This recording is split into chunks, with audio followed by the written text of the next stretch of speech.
In today's video, we're taking a look at some trade talk around the Montreal Canadiens. Plus, we also have a huge signing in Buffalo around young center Tage Thompson. Plus, we also have plenty of other signings, including Pens coach Mike Sullivan getting an extension. And we have some what I'll refer to as pretty wild comments from Dallas Stars owner Tom Gagliardi, which gives us a big insight into the holdup signing their RFAs. We'll discuss all the latest news coming up next. So welcome back to another video here at Top Shelf Hockey. As I mentioned, we have a variety of NHL news and rumors to take a look at today. First up, we got news that a former first-round pick of the Calgary Flames from 2013, Morgan Klimchuk, has announced his retirement. He's a prime example of a player who was drafted pretty highly, had a lot of promise and potential, but unfortunately things did not work out for him. He only ended up playing one NHL game. Of course, he's still not, super old at this point, but he is going to be still involved in the game of hockey. He's heading back to the Western Hockey League, the WHL, where he played his junior hockey and is going to be working there as an assistant coach. So, former first-rounder Morgan Klimchuk is no longer an active hockey player. As I mentioned, we also have several other signings here as well, including a huge signing for a huge guy in Tage Thompson out of the Buffalo Sabres organization. Of course, Thompson was the main centerpiece, the prospect involved in the Ryan O'Reilly trade when Buffalo sent O'Reilly to the St. Louis Blues. Of course, Tage Thompson's been there for a while now, as we know. Things were kind of progressing slowly. It looked like they weren't really working out, but then last year he exploded for 38 goals. So to give you an idea here, Tage Thompson is 24 years old right now, but when the season starts, he'll be 25. He's now appeared in well over 200 NHL games. Before last season, he had appeared in 145 games and only scored 18 goals. In that time frame, he had one of the worst finish rates of all NHL players. He really didn't score a lot given the number of opportunities he had in the games he's played, especially considering his role and position. And things were not trending well. But then last year, he exploded for 38 goals and 68 points. A major breakthrough. And, like I said, if this works out, it could be a huge win for the Buffalo Sabres. But I do think this contract comes with a lot of risk. They've extended Thompson on a 7-year contract worth $50 million. That gives him an average annual value of $7.142 million. Yes, he had a phenomenal year last year, but the fact that he's figuring things out so late, into his development here, to me is a bit of a red flag. I like the player. I've seen what he did last year. If he can continue at that pace, this is going to work out just fine and be a great contract. Like I said, I'm sure the Sabres were quite happy to see this finally come together after the time he spent in their organization developing, after, like I said, being the main young piece involved in the Ryan O'Reilly trade. Of course, there were other pieces as well. A couple of other players came over, veteran players. But, as far as the bigger picture of the future, Thompson was a highly regarded prospect in the Blues organization that was put in this deal to satisfy them to send O'Reilly their way. And things were not looking promising. So we'll see what happens. I know, look at, for example, when they signed Jeff Skinner. Of course, Skinner comes over to Buffalo, had a real solid year, gets a mega deal, and then look what happened. Now, yes, he's played better as of late. The contract looks like it's not going to be so bad after all. But I tell you, this is just, to me, has some potential. I mean, Thompson is a huge guy. I think he's like 6'8" or something crazy like that. Like, he's really, really tall. Gets around the ice for pretty well for a big guy. But I do wonder, what the consistent rate is going to be for him moving forward. If this works out, like I said, it could be great. But this contract, to me, certainly does come with some risk. I'm not shocked that they want to get an extension done. Obviously, if he was going to be, a player that was, going to be continuing to put up these kind of points, and the price is never going to go down. But I could see maybe a 3 or 4 year deal is kind of what I thought might be his next contract, not at over $7 million per season. So we'll see where that goes. For Buffalo, I do hope it works out. I do like the player. I'm just concerned over the consistency where he's only had the one good season and 145 games of, very little production prior to that. So we will see. But sometimes when players figure it out, they just chuck along from there. So we'll see where things go. Sam Steele was the one starting to wonder if he was going to get another NHL opportunity after being cut loose by the Anaheim Ducks earlier this offseason. He does get a one-year deal with the Minnesota Wild. The former first-round pick of the Ducks gets a one-year deal, $825,000. So he can be another piece there in Minnesota. We know the Wild were looking to probably add another forward. I thought they might do so by trade, and maybe this might not be the guy that's going to say that they're done dealing here. I do think it's possible that we could see Billy Guerin still maybe make another addition. If it's not before the season, then maybe earlier on. But Steele is naturally a center, but has played wing as well, and can certainly play in their bottom six, give him some good speed, hopefully kill some penalties, things like that. Could be a good value signing. I know he was a really good junior hockey player. I was a little bit surprised that things didn't quite work out and translate for him, but he'll get another crack at it here to see where things go. Of course, the Seattle Kraken have also re-signed the young defenseman Kale Fleury, who was their selection from the Montreal Canadiens.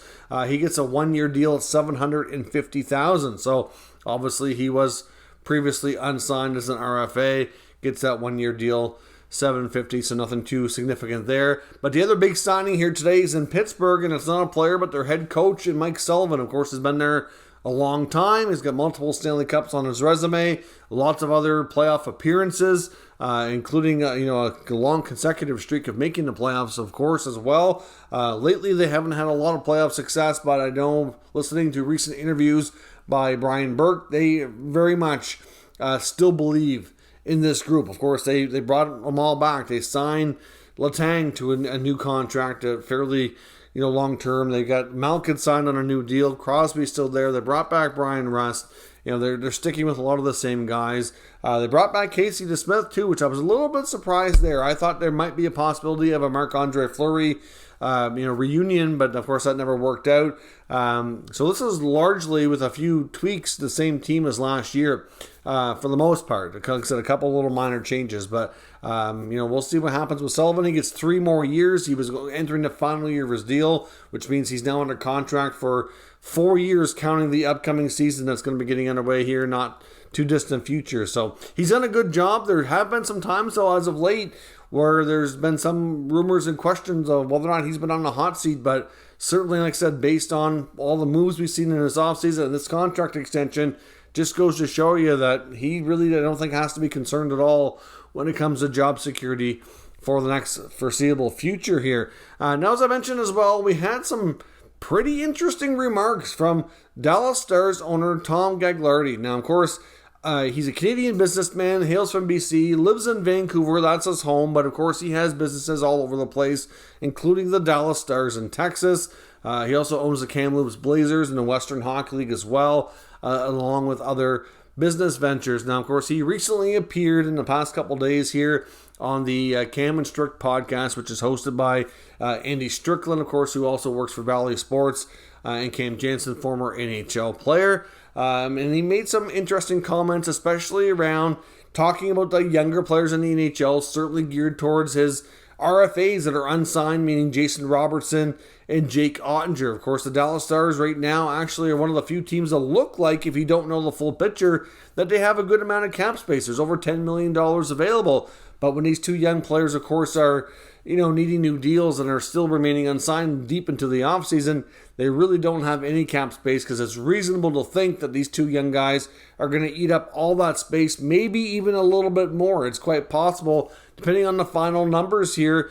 But, of course, a couple of things that he had to say, and some of it's not entirely outlandish. Some of it is somewhat true. I do agree with some of it, but some of it, to me, I'm not really sure what to make of it. So, for example, one of the couple of quotes here, for example, the Stars are making all the money, and that he says, like, your middle guys are getting squeezed. So there's a lot of guys, he said, making around $1 million a year. That should be making more, should be making $2-3 million. But of course, the high end guys are taking more, like a bigger piece of the pie than they should, in his opinion. So they're getting squeezed, and there's the Stars are making more money, and then like your bottom six forwards, your third pair defensemen, in some case even your second pair defensemen, or in some case even second line players, depending on the teams, are making less than they used to, and the big guys are making more, and it has shifted that way to an extent, and that is a trend here for sure. I don't disagree with your middle of the road players getting squeezed. You're always going to have your league minimum players, your 1 year, 1 million deals, those types of things, and you're always going to have your stars making a big, healthy chunk. And it's the middle guys, just like in society in general. It's usually the middle class that get squeezed and are affected by a lot of different government decisions, taxation, etc. That's just the way that unfortunately economics and this life seems to go. And he's not really wrong in that case. But like, for example, he also had to say that that a guy scores 40 goals and suddenly wants $7 million a year. Well, certainly that's geared towards Jason Robertson. Jason Robertson's been awesome though for a couple of seasons. Yes, he put up 40 goals last season. He's young and he's probably looking for a long-term deal. And based on the sounds of Gagliardi, he said like he wants $7 million, and if you want to go term in a player, it's going to cost you more, like 8 or 9.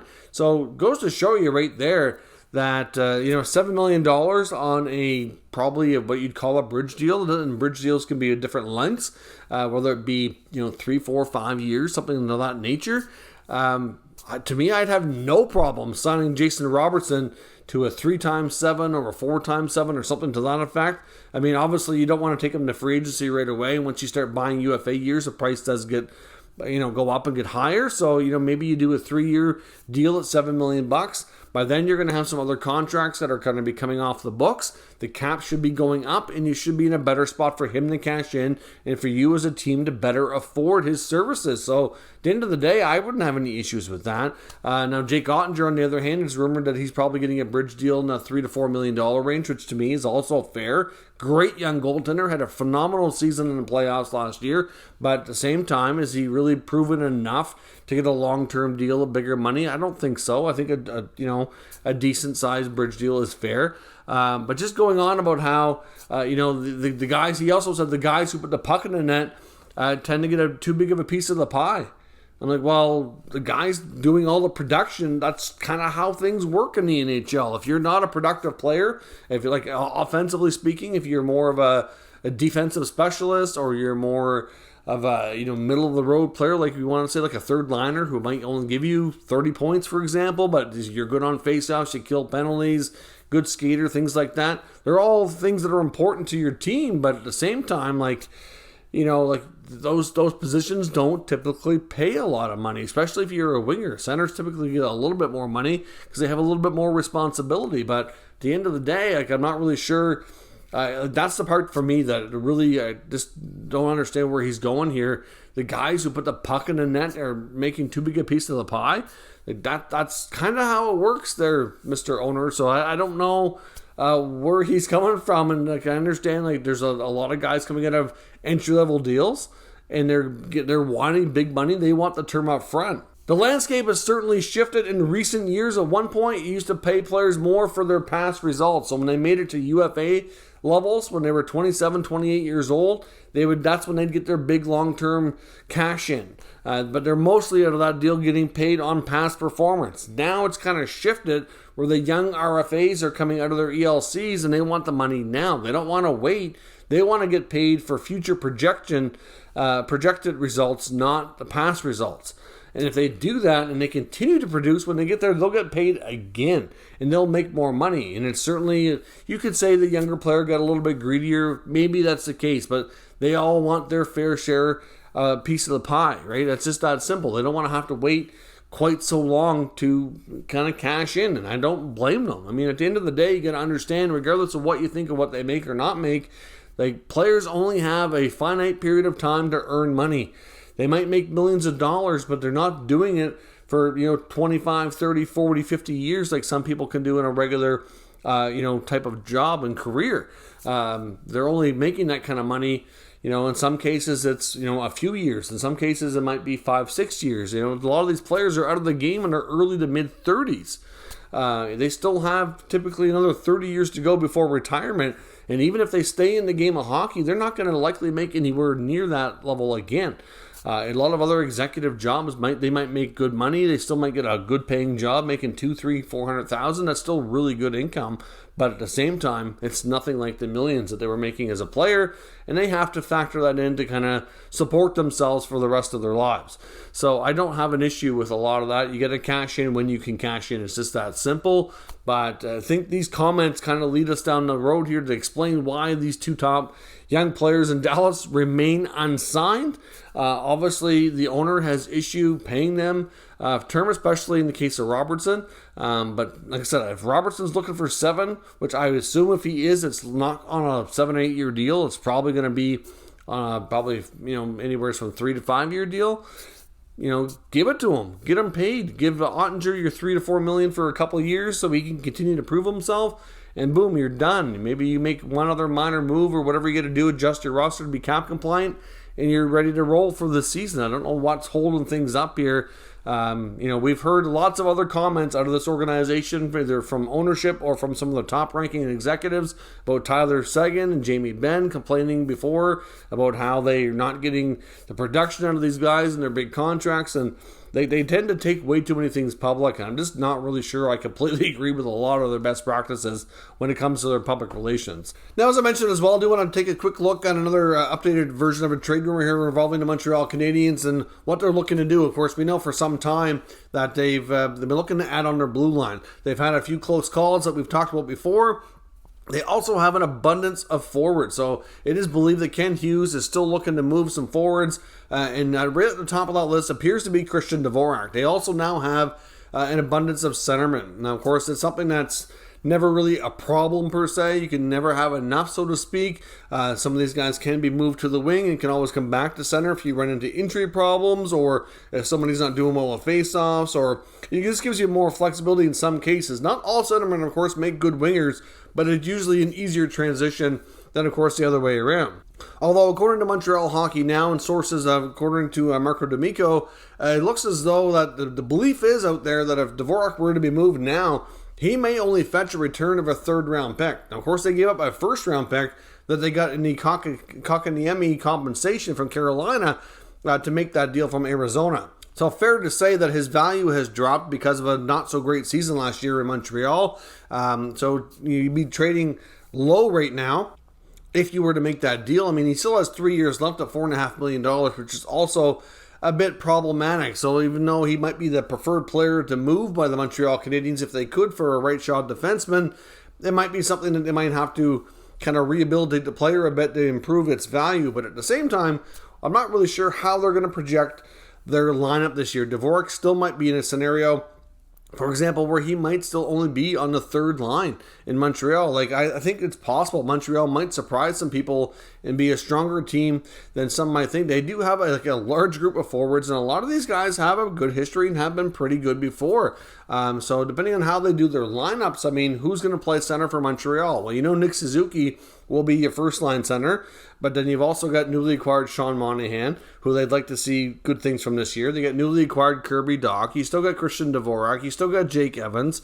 That's more than enough centers. And, of course, there's other guys, too, in the lineup that could also play that. That's just the tip of the iceberg. So, obviously, it makes sense that moving Dvorak would be a high priority for them, especially where the previous regime brought him in. They didn't really, all the reports and rumors we've heard about this franchise since Gorton and Hughes have taken over indicate that they weren't real high on Dvorak, and a move out of the organization would be preferred, but it's just going to be tricky to do. I wonder if perhaps, is there any chance maybe they could send him back to where he used to play in Arizona? They're obviously a team that's been shedding a lot. They have, one of the few teams that have a bit of flexibility cap-wise. Maybe they might be able to make something work down there. There's not a lot of teams, though, that really have the ability to take on this deal either. So we'll see what happens, but the Habs are apparently actively trying to move Dvorak, but it might be a case where they have to wait and see if he can have a better season to improve his value